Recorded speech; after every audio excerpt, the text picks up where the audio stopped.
Welcome to our webcast, Power Factor Testing Today. In this session, we'll be discussing how our understanding of the traditional power factor test has evolved and what are the new techniques we should use to ensure we get the most reliable results. My name is Yirto. I'm the Marketing Communications Engineer for Mega North America, and I'll be acting as the moderator for today's presentation. I will be supporting you on any technical issues or questions for our presenter during the session. On the right-hand side of your screen, you will see a control panel that looks similar to this one. You can submit questions at any time during the presentation by typing in the box highlighted in red. You will receive a copy of this presentation afterwards, and remember, you can ask questions at any time, and I will interject them as we have time. Our presenter today is Jill Duplessis, Mega's Global Technical Marketing Manager. Jill is based out of Boston, and she's probably going to get snowed in this weekend. Thank you for joining us, Jill. Thanks, Cher. Good morning from my side. I hope everyone is doing well. Thank you for taking time out of your busy days to join me. I'm hoping you'll find this informative. The topic, power factor testing today, is quite timely. There's been a lot of activity in the world of dielectric testing in the past couple of decades, actually, and now I'm seeing a major shift underway. The industry is making a move forward to expanded forms of power factor testing. So I'm going to focus on the migration and why it's happening. The roadmap for my talk looks like this.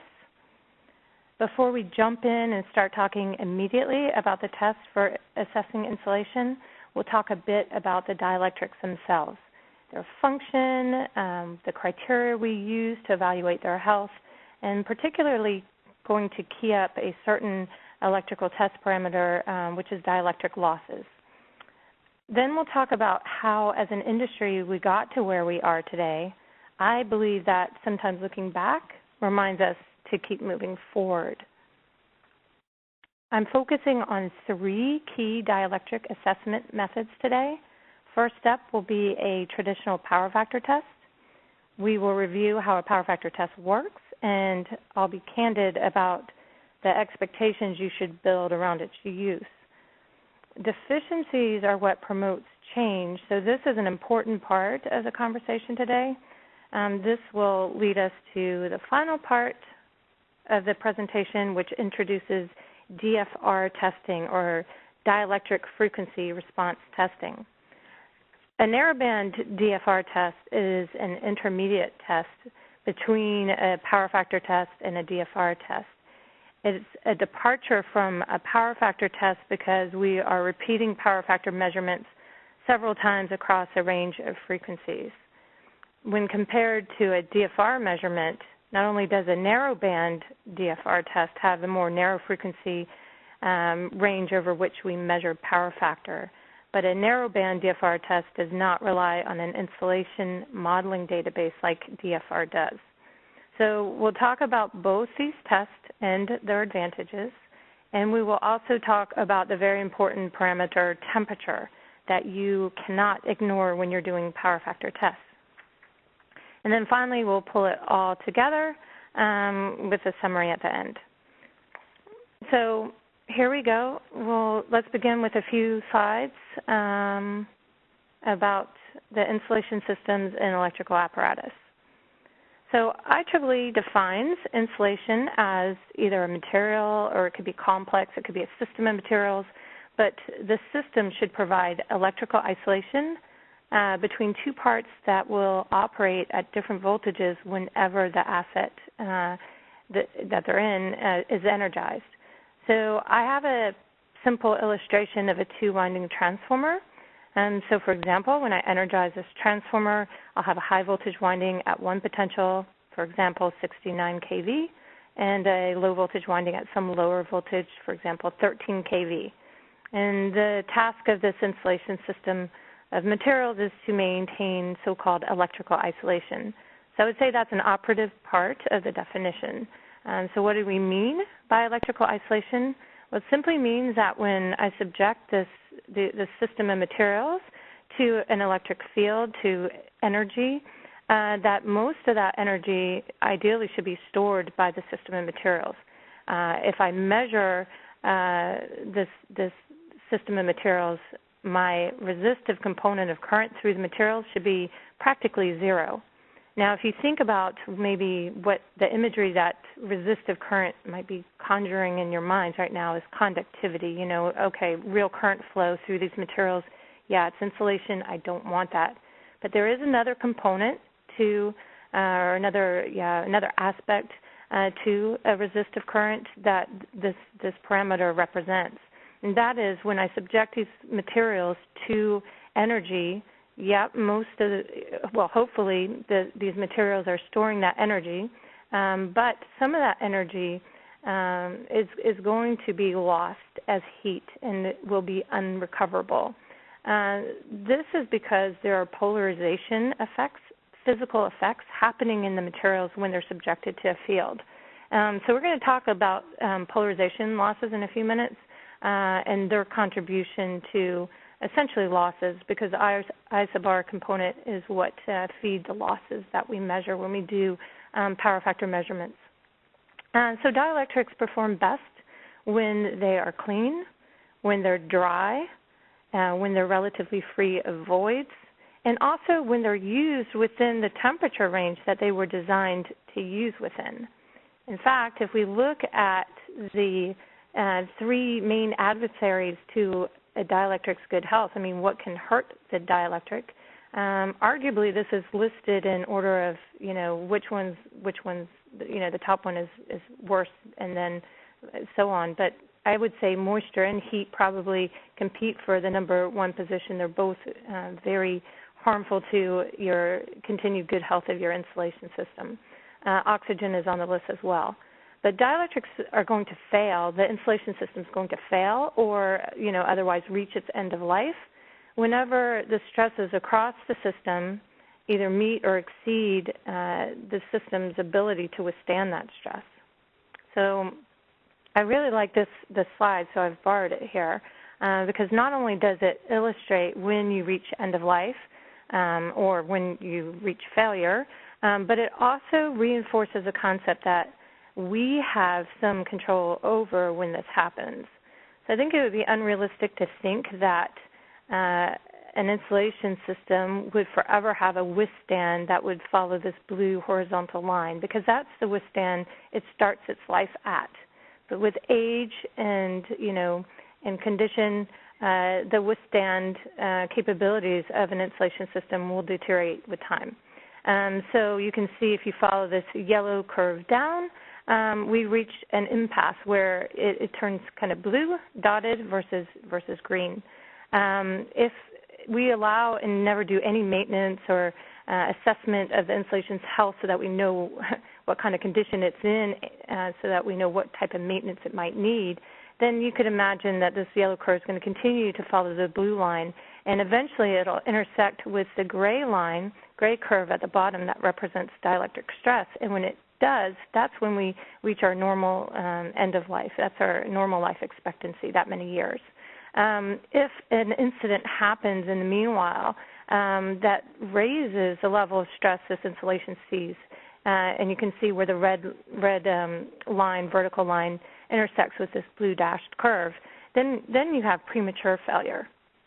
But we do see that, gosh, we can control this yellow line a bit and cause this curve to shift up via this green curve by assessing the health of our insulation and performing maintenance tasks when it makes sense to. So, for example, if it's wet and moisture, you know, severely ages insulation, so we care about it for that reason.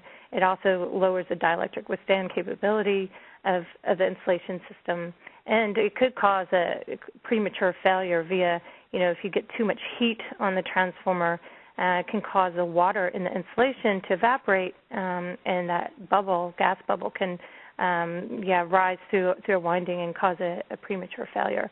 So we do care about moisture, and if we can recognize when a transformer is wet and dry it, then we can actually increase its withstand. And now we're following this green curve, and you can see that we've extended the life of the transformer. But also I would point out that we have control over the stresses the transformer sees as well, the insulation sees as well. Because we can, if we are aware of the condition of our insulation systems, we can actually target transformers or label transformers on our system and say, hey, maybe this thing isn't severely wet, but for whatever reason it's severely aged. And you know what? Even on a short-term basis, I don't want to overload this transformer. I mean, yeah, it might be 90 minutes I'm talking about, but I don't want to do that because I'm aware of the condition of this insulation system, and I don't think overloading a transformer and therefore the temperatures it sees would be such a good idea. Okay, so the question then is, since the insulation is one of the key systems that has to be managed to extend, an asset's life, a transformer's life, and awareness of dielectric health is very important. It's important because it helps us make informed decisions about how to manage our asset. So how do we assess dielectric health? Well, since insulation systems support electric fields, we care about their electrical characteristics. I mean, after all, it's their electrical behavior that makes them conducive to serve as good insulation systems in the first place. So we want to measure some electrical parameters. And the two big ones are losses, dielectric losses, and capacitance. Now, capacitance is important and conveys a lot of necessary information that losses do not. So I don't want to diminish its value in your mind because I simply don't have time to talk about it today. But instead, I will be focusing on dielectric losses. I think conductive losses are easy for people to conceptualize. So instead, I want to spend a couple of slides talking about polarization losses instead. What are polarization losses? So essentially, there's a family of 5 different types of losses, and in each polarization losses. And I wouldn't say that each one of these necessarily are so relevant to the type of materials that we traditionally see in insulation systems. But just so that you can get an understanding of the physical effects that take place in insulation systems or in materials when they're subjected to electric fields, I thought I'd just quickly go through 2 slides with the 5 families represented. The 5 processes of polarization can be divided further into those that are associated with fixed charge and those that are associated with mobile charge. So the first 3 that you see on the slide right now are those associated with fixed charge. So just to give you a sense of how these work, the first one on the left-hand side is what's called electronic polarization. So in other words, when you subject a material to an electric field, to a voltage, a test voltage, on an atomic level, what you're looking at is a picture of an atom here with a nucleus and then the electron rings around that. So what happens is that voltage that's applied to it, typically on an atom level, you've got your electron cloud, your rings. The first ring around the nucleus can hold up to 2 electrons, and then the next ring after that, if you remember this, can hold up to 8 electrons and so forth, and then from there on it's 8, 8, 8. And so you see a picture with, a full first ring because the first one has to fill up, and then the second one fills up before you get any electrons in the third ring and so forth. When it sees a voltage, what will happen is actually it will cause an electron or electrons from the outermost ring to jump a ring, essentially. And it's more quantum physics than anything else. But in doing so, you release light, and work is done, so energy is released. So there's a form of loss. The second one, also probably not so relevant to the materials that we see in traditional insulation systems, but it's called Ionic Polarization. This would be where the entire atom now is moving with the test voltage. Now, the only way this is going to happen is that if that atom has a charge, either a positive charge or a negative charge associated with it. And when it carries a charge, it's known as an ion instead of an atom. So a lot of times, instead of atomic polarization, this is called ionic polarization. And here, since it has a charge, when you apply a voltage, this whole atom is going to move relative to the field set up with the applied voltage. However, you see this more in materials such as crystalline materials like salt. So that's ionic or atomic polarization. The next one does have a lot more relevance to what we're talking about. It's known as orientational polarization. So here we're dealing with a polyatomic molecule that is a dipole. And dipole has a distinct negative, carries a distinct negative and then positive polarity to it. So here we've got the water molecule as an example. And when you apply test voltage, then what's going to happen is this water molecule will, or whatever the dipole is, it will form a contaminant, will rotate to align itself with the field. The negative part of the dipole to align with the positive part of the applied field, and the positive part of the dipole to align with the negative part of the field. In that rotation and that reorientation of its position within the material, there's inertia that opposes that movement. So as it rotates anyway, because the field is forcing it to, it simply means that since it's opposing inertia that wants to stop its movement, it has to work. And so we're going to give up, again, some losses. So these are all forms of so-called polarization losses. And it continues now. This family and these last two polarization processes are associated with mobile and trapped charges. So if you allow enough time to pass, because as I've been going through these so far, I've gone through three, I'm giving you these in the order at which they happen. So as soon as I apply a field, the electronic polarization would happen first, and then, some cycles later, then you have or not cycles, I'm talking about applying a steady field. So, sorry for that. I didn't mean a cycle. So with time, though, and a steady constant, imagine just a very, very slow varying field. If I keep that voltage applied in a certain direction, then the atomic or ionic polarization will happen, and then the orientational polarization will happen. And if I'm still applying that same field and I haven't reversed its polarity yet, then these next family of polarization processes will have time to occur as well. So the next one on the list is this so-called hopping polarization.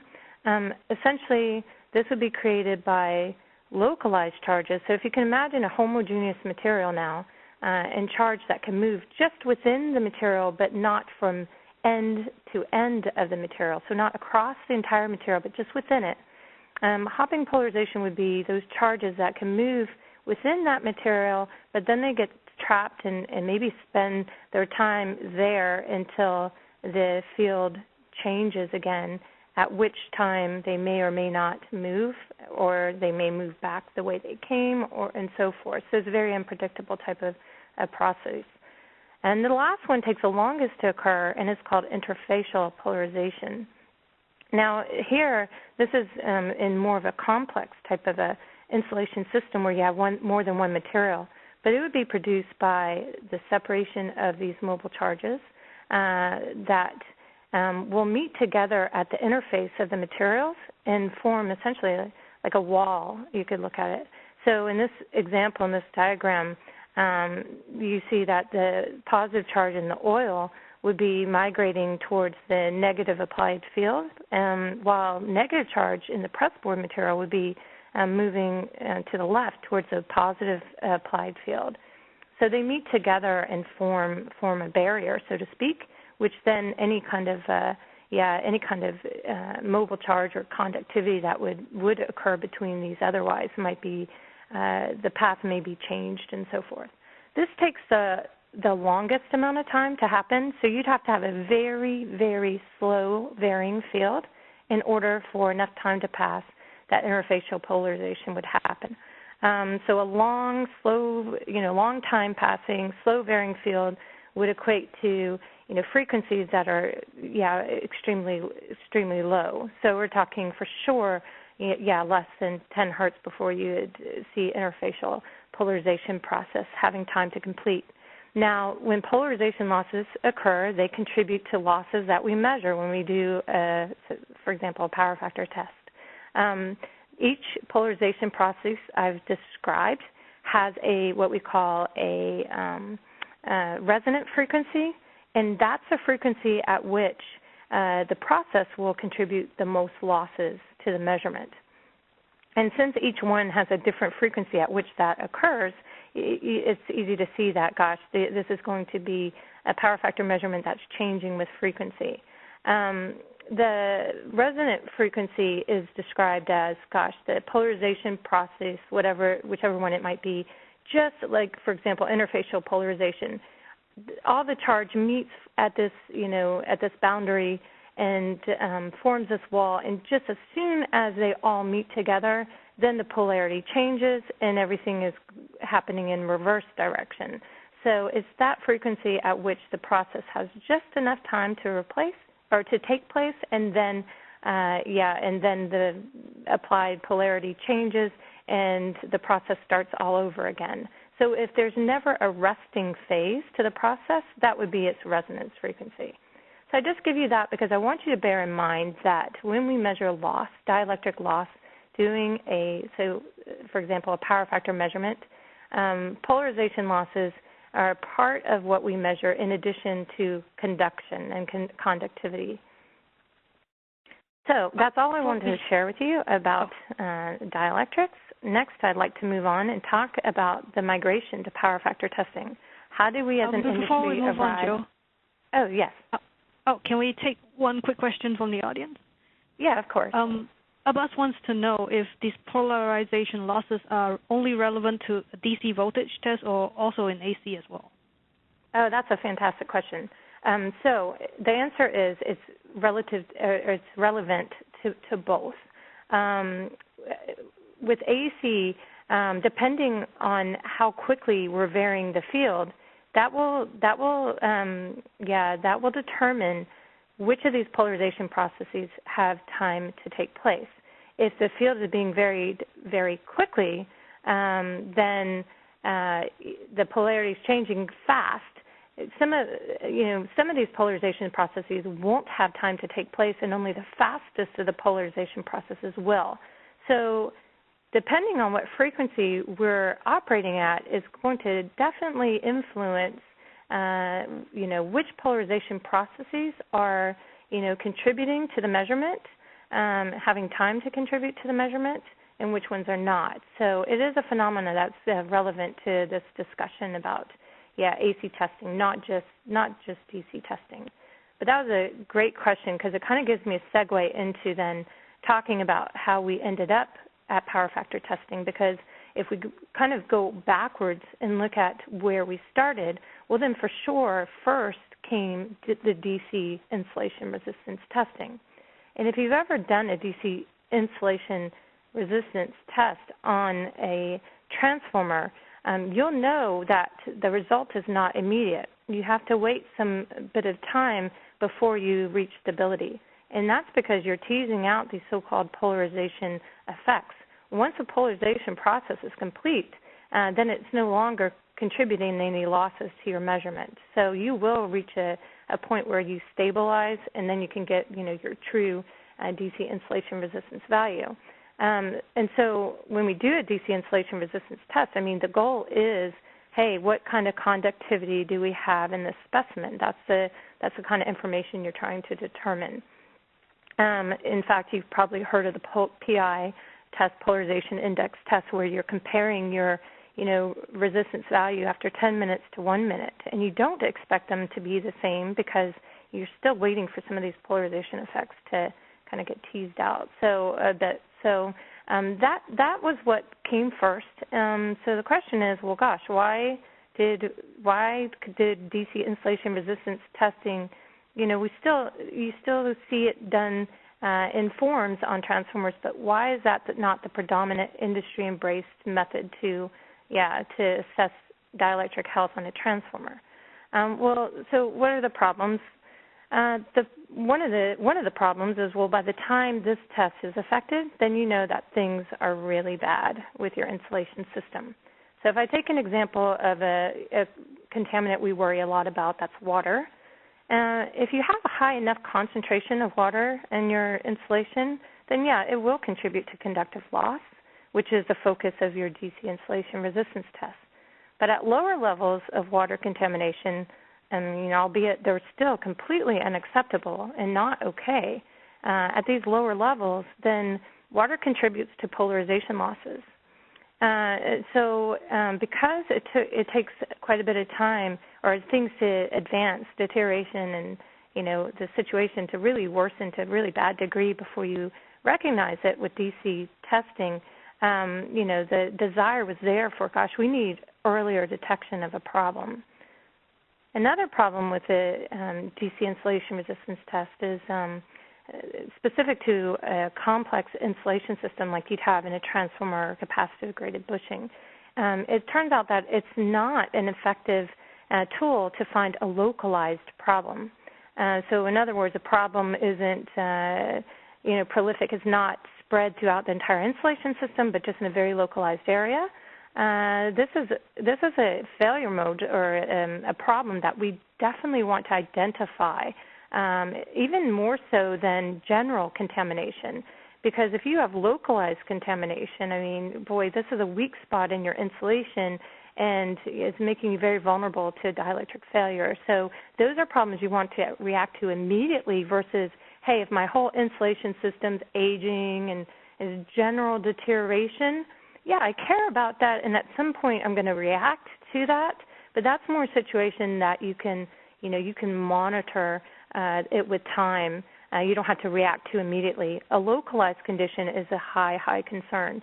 And DC insulation resistance testing, and on a complex system, doesn't have the ability to see that bad insulation. If bad insulation is in series with good insulation, it's still going to test good because conductivity will be, supported. It will be held to minimal with the good insulation. So it's hard to see a localized problem doing a DC insulation resistance test. So industry perception of a DC insulation resistance test on transformers, essentially it's looked at as a no-go confirmation test. You get the phone call, you have to respond, your transformer has tripped offline. You want a quick, rapid test that, hey, are we dead in the water here? Do we need to just implement a contingency plan here and then push this off to the side? We can do some diagnostics later and post-mortem tests, see what happened. So it's a good test to say, okay, no, it's past this, so now, yeah, let's start doing some other tests to figure out what exactly is going on. So it is viewed as a quick no-go confirmation, and it's also a good test to assess core insulation. The insulation for the transformer core is a simple insulation system, so actually it's a really nice test to assess, when I lift the core ground, am I getting this high ohmic read that I expect to get? And so it's a great test for assessing core insulation and whether or not you might have an intended core ground that shouldn't be there. So let's talk then about this shift to power factor testing, because along comes power factor testing with an AC voltage source at line frequency, and with this, your polarization effects never disappear. They never, you never reach a time when they're resting before, hey, suddenly you're reversing the applied field and the polarization processes start all over again. So because small amounts of water contribute to polarization effects, it was desired that they don't disappear so that you can detect small amounts of moisture contamination. Also, an advantage with the AC testing and going into this power factor test world was because of the difference between AC and DC, you could suddenly now detect localized problems in complex insulation systems with AC. And this was very desirable to do that. I put a caveat in here, though, that if the measured system is small enough, because I will tell you, you have to be realistic. If the size of your insulation system gets quite large, your ability to detect a small localized problem, and we'll talk about this more in a few minutes, but it's going to get extreme. I would just go out there and say it's going to be impossible. So this is all, we can detect localized problems with an AC source, assuming that the measured system is small enough. So the industry perceptions of power factor tests on transformers. Let's talk about what those are for a minute. So I would say the industry at large believes it to be a very sensitive test for moisture contamination. I think people have maybe the majority has this impression that, look, if my transformer, my bushing passes this test, then my insulation is in good condition. I think there's also this perception that comparing to limits is an effective analysis tool. That if one is to manage the dielectric health of their assets through a power factor test program, that they're doing a good job managing the dielectric health. I think people believe that. I do think, too, that there is confusion with this test, that sometimes you can be left feeling like you aren't given enough information, particularly when your test results indicate that your transformer is not testing fantastic. So it's not bad enough that you say, oh, well, I know that's bad, and so I got to do something. But it's in that gray area where, okay, this isn't testing well. What do I know now? And I think people feel like, gosh, I still don't know very much. So just for a reality check, I would offer to you that it turns out a power factor test is not very sensitive to moisture contamination. Also, if a transformer or bushing passes this test using traditional pass-fail criteria, I would want you to know that your insulation may still be far from good condition. I do not consider power factor testing early detection of a problem. It's perhaps better than a DC insulation resistance test, but it's still, I would not describe it as early detection. And I don't believe that power factor is giving as good an overall awareness of dielectric health as the industry believes. So let's move and talk about each of these dielectric assessment test methods, the three that I had identified at the start. So let's talk a little bit about power factor. Other names for it, cosine theta, dissipation factor, tan delta. So there's many names, but all of these are referring to essentially the same test. To date, it's probably the most widely used electrical method to determine dielectric health of an asset. So how does this work? So say I have a transformer. I've shorted the windings to make them into like capacitive plates into these electrodes. So one of my, maybe I'm trying to test insulation between a 69 kV winding and all my grounded surfaces, 0 volts. So first thing I want to do is de-energize the transformer because it is a de-energized test, offline measurement. So I de-energize the transformer, so now it's sitting there, no potential on either side of this insulation. So I take an external source, a test instrument, and say I apply 10 kV to the transformer. All I'm doing in this is applying this AC voltage and measuring the total current through that insulation system. Now you might say to yourself, well, that should be 0, right? And the answer is no. Because in this total current measurement, I've actually got two components. I've got both a resistive current and a capacitive current. So remember, I'm putting a lot of energy across this insulation system when I energize this winding, and so that system of material stores that energy. So the capacitive component is a reflection that, gosh, there's a lot of energy being stored. It's the resistive component that I'm interested in. I want that to be, very near to 0. It would be unrealistic for it to be 0 because I have polarization processes occurring that are going to contribute to that measurement. And I certainly don't want, any conductivity through this material.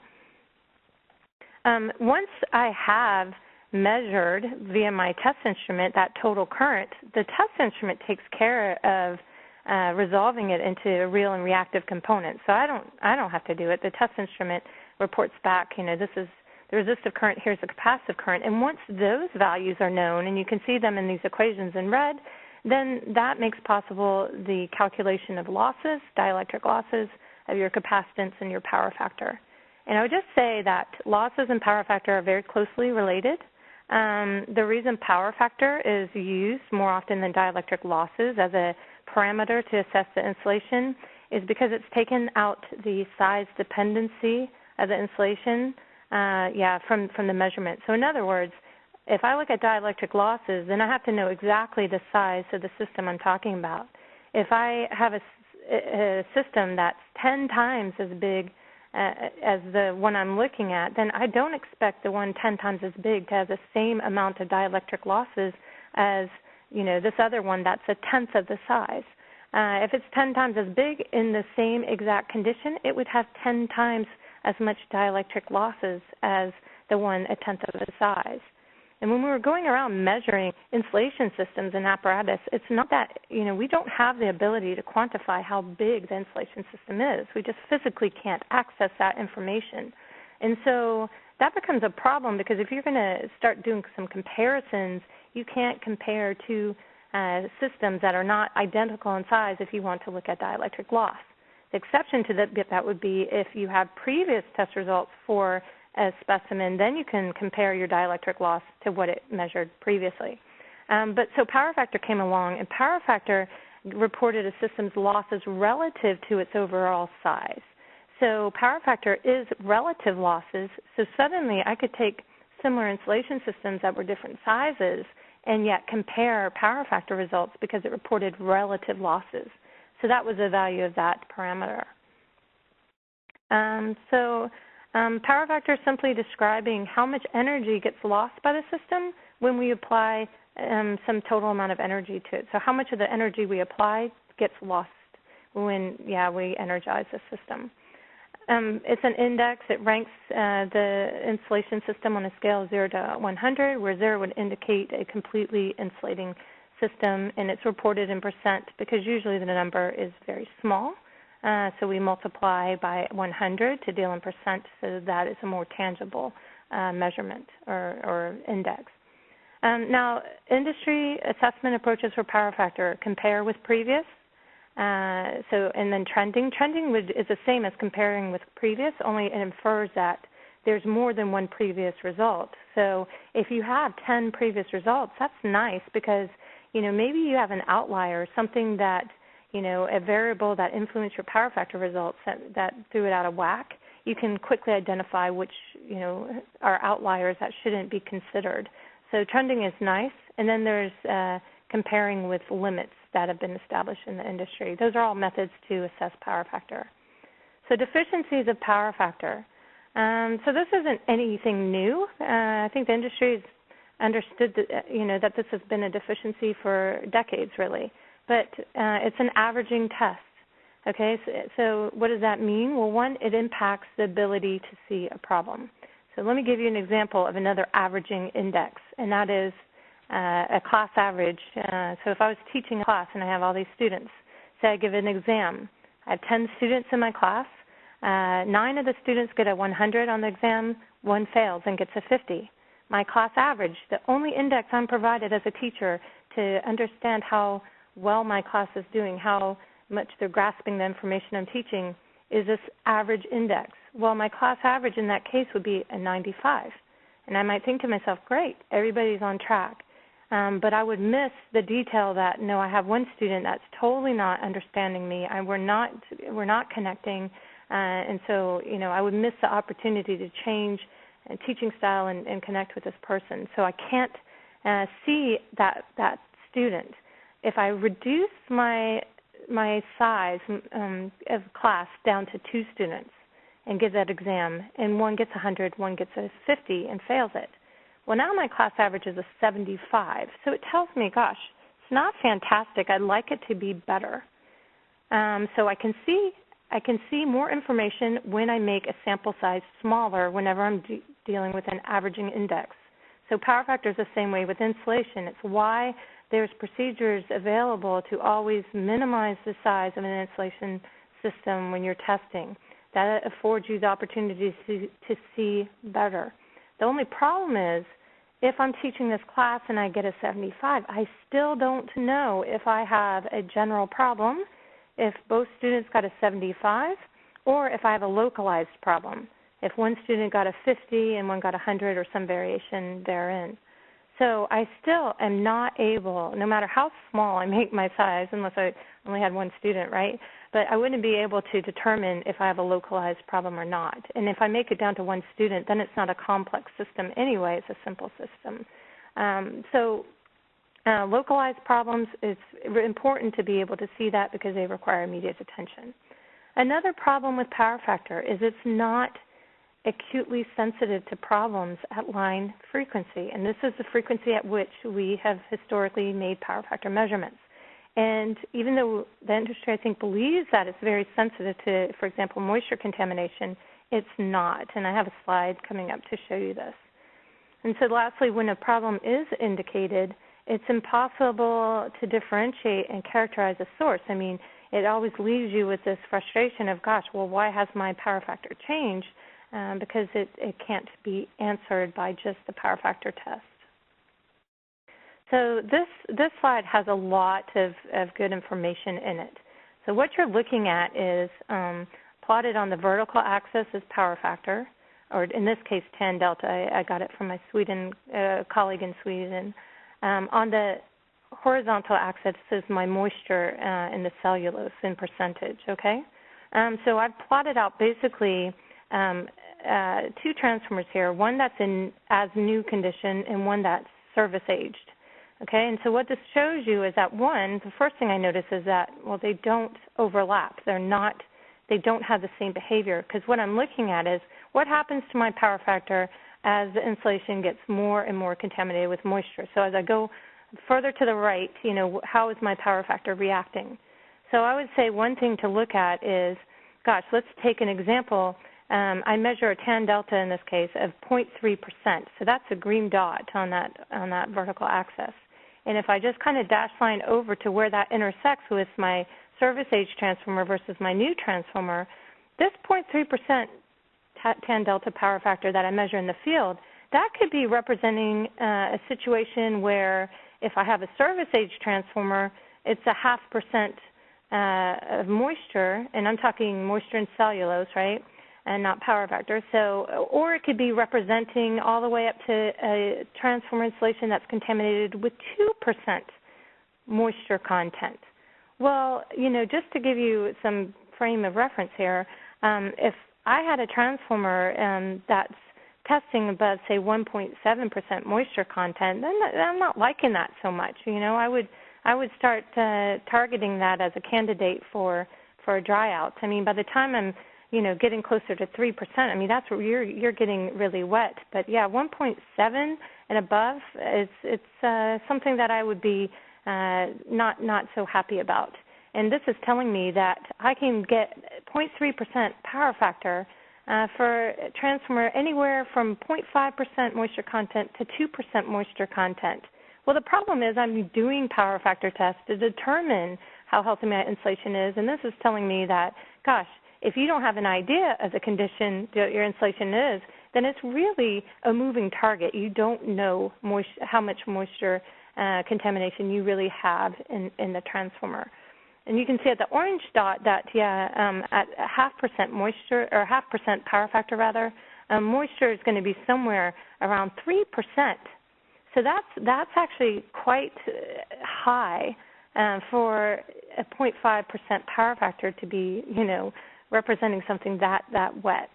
And so another thing I would point out about this picture is that the slope of these curves. You can see wherever it's relatively flat, the red and the blue curves, that's telling me that power factor isn't responding to increasing moisture contamination. So as I get wetter and wetter and wetter, I mean, there's some kind of response, but it's extremely small.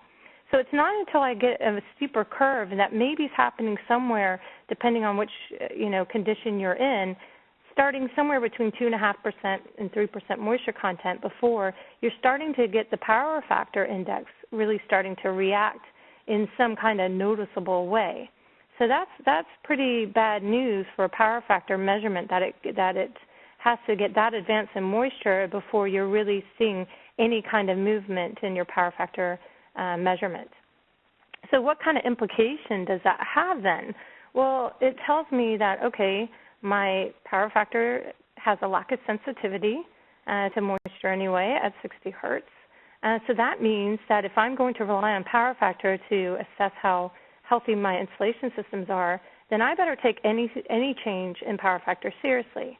But the danger there is, gosh, I don't want to be overreacting to every time I see a small change in power factor, I'm chasing down all these different possibilities, because a lot of the times it's going to turn out to be a false, reaction and a waste of time.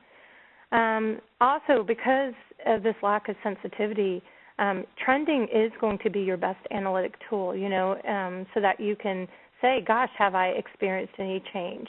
But if you're going to rely on change in power factor to detect a problem, and if you are going to take small changes seriously anyway, then the biggest challenge you're going to face is that you're going to have to filter out other variables that could be influencing your test results so that trending is meaningful.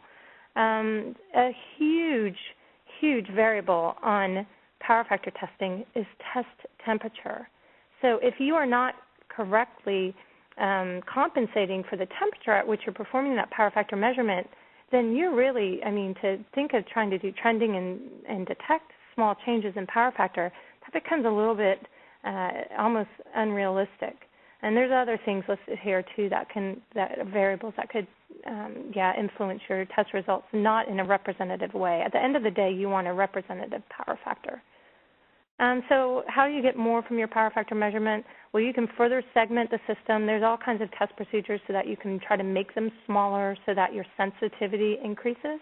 Or an alternative is to simply repeat power factor testing at multiple frequencies. And then this leads us into a discussion of narrowband DFR and DFR, which is implied that it's a wider frequency band than a narrowband is. I would say that out of these two, trying to do these further segmentation of the system would be diagnostic efforts. You're trying to chase down why, maybe try to figure out where the problem is. There is a known problem. You're trying to figure out maybe where it is in the insulation system. Then those can be useful. Megger does have a magazine that we publish, and there's an article about Southern California Edison and some of the work that they've done to implement further segmentation of insulation systems to diagnose faulted transformers. But routine method would be this DFR approach. And Southern California Edison has embraced that as well, and it talks about that in this series of articles too. So let's move on then to a discussion about what's called narrowband DFR versus DFR, how they're similar and how they might be a little bit different. So first, narrowband DFR. This is essentially just repeating power factor at multiple frequencies between, for example, 1 and 500 hertz. It's not to be confused with SFRA. There's a lot of valuable information at offline frequencies, and so it's given birth to, over the decades, to a lot of interesting tests. I think since SFRA is very well known in the industry, that it's easy to get confused between all these frequency types of tests. They're not the same thing. So basically, we're repeating power factor at multiple frequencies, and then when we're done, a curve gets fitted to the multiple power factor measurement points, and the curve is what gets analyzed. So just to give you an example, this would be what healthy narrowband DFR test results would look like. So on this linear scale here, you've got a plot for CH in black, CHL in gray, and CL in red. And so what are you looking for? Well, we're not discarding power factor at line frequency. That's still an important part of the measurement. So first thing we do, we look at the power factor at line frequency. In this case, we're between 0.28 and 0.33. So you consider that. And then you're also going to check and make sure that you have a non-negative slope of this line that goes through that 60 hertz power factor, or line frequency power factor. So that's one aspect of the analysis. And then the next thing you're looking at is what I call the tail of these curves. You want to make sure that it's expected that as frequency goes up, the power factor is going to increase, but you don't want this dramatic increase in power factor with frequency. So you're just checking to make sure that this isn't shooting off to the sky. If it is, then that's going to be influenced by problems that are adding to polarization losses. And so then you have a little bit more information on how you want to go about exploring that.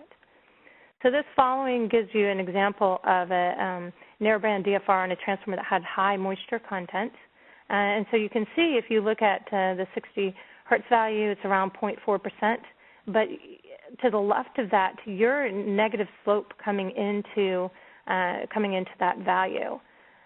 So these are just a rough idea of how you're analyzing these test results. And then I have one example here. This is showing, because you can do this on bushings and other insulation systems too. It's not just transformers that were performing this measurement. In fact, I really like it a lot on bushings, the narrowband DFR. This is showing, these were some 230 kV ABBO plus C bushings at an industrial site. And so when this tester tested these, the H1 and H2 bushings on this transformer were really nice results, kind of in line with one another. But then H3 had what I was talking about, where, boy, the tail of it like really does something abnormal looking.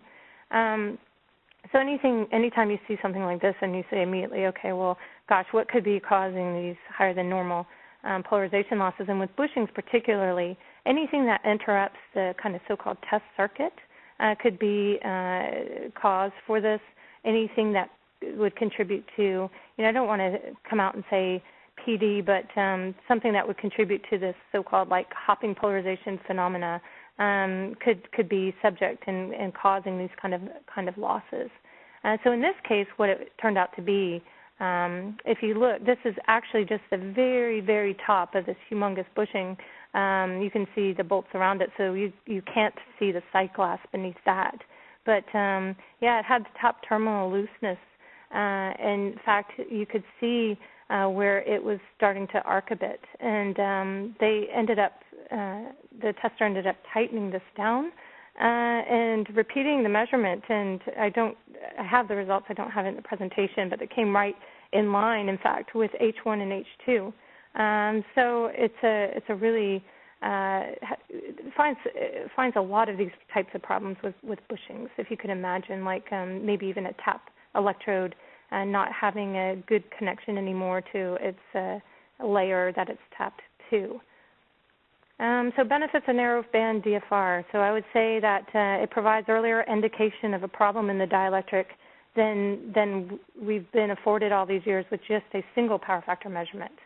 And that's huge, right? So a couple things, and I like to emphasize this one. If you really think about it, it's important. But the second one, it confirms that a seemingly good power factor result really is good. Because I would tell you that there's some seemingly good power factor results that are not representing well they're indicating the system's good when in fact it's not. And so this testing confirms that, hey, the seemingly good power factor really is good. And so that informed decision gives you peace of mind, lets you sleep at night. It also will reveal when the seemingly good power factor, oh yeah, this looks good. No, it's really not good. From there, though, I won't paint false expectations. It's not going to say, oh, well, definitely it's wet, or definitely it's got high oil conductivity, and so it doesn't go so far as discriminating the source of contaminant, but it goes a far way in giving you a quicker indication of a problem and, better informed decisions. It can also determine so-called individual temperature correction, which I want to talk about next. So power factor is not very sensitive to an emerging problem, but it is very sensitive to temperature. And so when we power factor test, we have to pay attention to temperature, particularly if you're going to institute analysis approach of comparing and trending. Differences in your temperature between tests have to be compensated if you're going to compare between tests. So we always correct back to 20 degrees C base so that we can compare apples to apples, because we know, as for example, if temperature gets really hot, that our power factor is going to increase. But it's only increasing because the temperature is hot and not because the insulation is necessarily deteriorated. There have been generic correction factors available in IEEE standards upwards until 2010. But in 2010, those disappeared, and the following note shows up instead. So if you look at the bottom here, it says, experience has shown that the variation in power factor with temperature is substantial and erratic, so that no single correction curve will fit all cases. Okay, so what this is telling is that, gosh, you know, IEEE acknowledge that one set of correction curves is not going to apply for a transformer that's been, you know, operated really hard to its life, you know, at full load in very hot temperatures, as something that may be sitting at 30% load in a colder climate. So to then apply the same temperature correction curves to a power factor measurement you're doing, simply not going to do an accurate correction back to 20 degrees C base. So it throws in a variable and disrupts your ability to compare now. Individual temperature correction is a patent-pending methodology which takes the frequency response, you know, so we were doing this, for example, narrowband DFR or DFR, so doing power factor multiple frequencies. It takes this response and uses the response to estimate the temperature dependence. And it allows for a very accurate correction back to any temperature between 5 and 50 degrees C. If you're interested in learning about how this is working, Megger's Dr. Robolino wrote a good article in Transformers Magazine this past year, and you can find the article in there and learn more about how it's working. But I'll just end on with the temperature correction with two quick slides here to give you an example. So here is a correction factor for a sample that has 1% moisture concentration. I borrowed these out of Dr. Robolino's article. And it's showing you the temperature on the horizontal axis in degrees C, and then the correction factor. So, of course, at 20 degrees C that we're expecting to correct back to, the correction factor isn't needed. It's 1 because that is the temperature we wish to have a representative power factor at. But as we get away from that, you can see that correction is required, and it shows you what that should be, whether, you know, we multiply the power factor by, say, 1.2 at, you know, 6 degrees Celsius, or, you know, we multiply it by, you know, 0.95 at 35 degrees C. But it gives you a correction curve. So I want to show you for that same sample, as its condition changes, its requirement for what kind of correction you apply to it changes as well. So same sample, but now it's just wetter, more wet. And you can see that, gosh, my correction curve looks nothing the same. I'd even go so far as to say that within a transformer, we've done studies and have determined that, and for some transformers, the correction curve you would use for, say, CH insulation is not the same that you should be applying for CHL. Is not the same that you should be applying for CL. They have their different thermal responses. So if you're going to rely on power factor, make sure that you eliminate this important variable so that you are comparing things and that you can see real changes in power factor from test to test. And I'll end this on just a short explanation of DFR and what this is. So to execute a DFR measurement, again, repeating power factor measurements, only the frequency band width is now larger than what I had been talking about with the narrowband DFR. Now we're going from 1 kilohertz down to 1 millihertz. The analysis is performed by software. The user simply has to execute the test, perform these power factor measurements just like you would a normal power factor test, and you also need to confirm insulation temperature. For this, you can use the top oil temperature, the winding temperature if you have that. The software is going to do all the work and will automatically find the best fit between what you measure and between an insulation model. And it does this by varying parameters that are going to affect the response of the insulation model until there's agreement between that and your measurements. And I'll show you a picture here in the next slide after this one. What do you get from a true DFR measurement? You get a very reliable assessment of the moisture in your solid insulation. It also provides you your conductivity of the oil.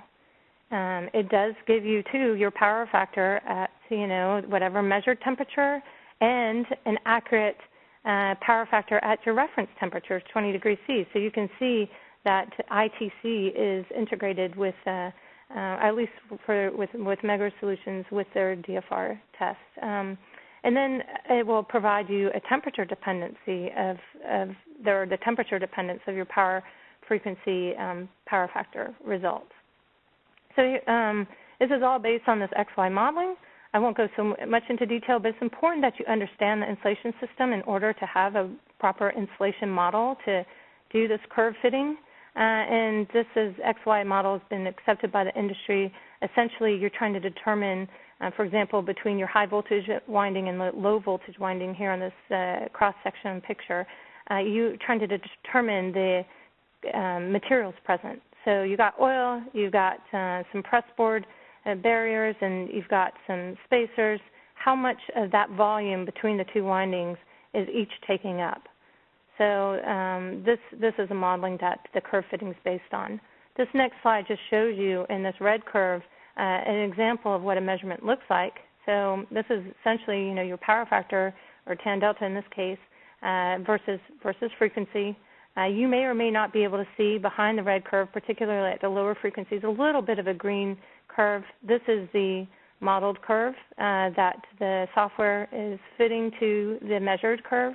And at the bottom are where you get your results. You get, your percent tan delta, and in this case, of course, in the U.S. here, we get the power factor results at line frequency 60 hertz. It provides back a moisture in your cellulose, in this case, 1% moisture in cellulose, and it provides you your conductivity of the oil in picosiemens per meter. On this next slide here, and this is just giving me an indication that, power factor is going to be influenced differently depending on what frequency I'm doing a measurement, because I've got two things that are contributing. I've got conductivity and I've got polarization processes. And depending on which frequency you're at is going to dictate which of those two is likely to be dominating the measurement. So this is just showing you at any given part along the response which factor, which force is really dominating the measurement. This next slide, though, to me is really interesting and kind of winding up my discussion on DFR here. But what I would particularly note about this is DFR's ability to distinguish between moisture and oil conductivity as sources of increasing losses. So here you can see in this red circle, these are the and sorry again from my Swedish colleague, but it gives you tan delta at 50 hertz values, and so essentially they're 0.5% for all three transformers that are being measured. Where in one case the transformer is dry, another it's absolutely wet, and the other is a service age transformer. And so what I would say is, at line frequency, you're not really distinguishing between these transformers. To you, they are looking exactly the same. But in reality, they're anything but. They're quite different. If you look at the curve in blue, that's your very wet transformer. It actually has 3.3% moisture contamination, whereas one of these power factor or tan delta measurements, also essentially 0.5%, is representing a transformer that is dry. There's only 0.5% moisture content in that. But its curve shape tells us that, look, this has high conductivity oil, whereas the green one is just representing a service age transformer. So added value of DFR measurements, well, now we're given that extra step where narrowband DFR couldn't tell us how much moisture content we had. Now, by opening up this bandwidth, combining with an insulation modeling capabilities, we can estimate moisture content in the cellulose insulation. It's not just for transformers. You can do this on instrument transformers, CTs, and bushings as well. We estimate the dielectric properties of the insulating oil, the temperature dependency, and then can use it as a tool to understand, capacitance changes, power factor changes in a traditional power factor test. Could be used to monitor dry out processes and impregnation processes. So just to kind of now wrap this all up and summarize, a traditional power factor test, I'd say, is not acutely sensitive to changing levels of contamination. It is sensitive to temperature. If you're going to still continue to rely on just a single point power factor result, I would tell you trending is your best approach for analyzing it. but your success is going to rely on you having representative test results. There's many variables that can influence your test results. You just need to make sure it's a representative value because you're going to be interested in small changes. It could be telling you something significant. So to do that, you need to properly correct for one, for temperature influences. To push past some of the limitations of a traditional power factor measurement, you can segment further and perform additional tests. But on a routine basis, my recommendation would be to do with your power factor instrument these narrowband DFR measurements if the instrument can afford that. DFR, there's two types of DFR tests, what we call the narrowband, and then what you would probably think of most when you hear dielectric frequency response, wider band of frequencies and an insulation modeling capability. Both will enable determination of an accurate individual temperature correction for your transformer that you're testing or bushing. Narrowband DFR specifically gives you earlier detection of problems, verify if seemingly good tan delta or power factor values actually are good, and reveals when seemingly good power factor values actually are not. It does provide you the ITC capabilities. And DFR goes further in that it can distinguish between the source of increasing losses that are noted and say, hey, this is moisture in the solid insulation, tell you what that is, or it's due to oil conductivity, and in all cases tell you both. So that concludes my presentation. I would end it. This is supposed to be an informative presentation, so I just want to inform you that Megger does have solutions for, as far as you want to take your power factor testing program. We have our Delta power factor test instrument all the way on the right of the screen that does provide the option of performing the narrowband DFR measurements as well. Megger's been in the, one of the front leaders for, with DFR. Our first instrument came out in 1995 circa. So we, are onwards to, I believe, up to our 7th generation of DFR test instrument. We have the IDAX that will do not only DFR, but if you wanted to do narrowband DFR or just power factor with instruments, then this would be a possibility as well. And our newly introduced TRAX, which is a multifunction test set and has the capabilities of a lot of test instruments built into the one instrument. And with that, if you're still there, I'm going to pass the moderating responsibilities back to you. Oh yeah, I'm still here. Seems like we might have a technical issue because I don't think you could hear me throughout the presentation. So, well, the webinar is officially concluded at this point, but based on feedback we had from last year's sessions, we're going to extend the Q&A session for, well, another 30 minutes to answer all your questions. So if you have any questions, please submit them now into the Q&A box. For those of you that are leaving, when you close the webinar window, a survey should pop up on the screen. We'll greatly appreciate it if you could take a couple of minutes to provide your feedback so that we can continue to improve future webinars. A copy of the presentation will be emailed to you in the next few days, and a recording of this session will be available on our website at megger.com/webinars in the next 2 weeks. Okay, so now let's get to your questions.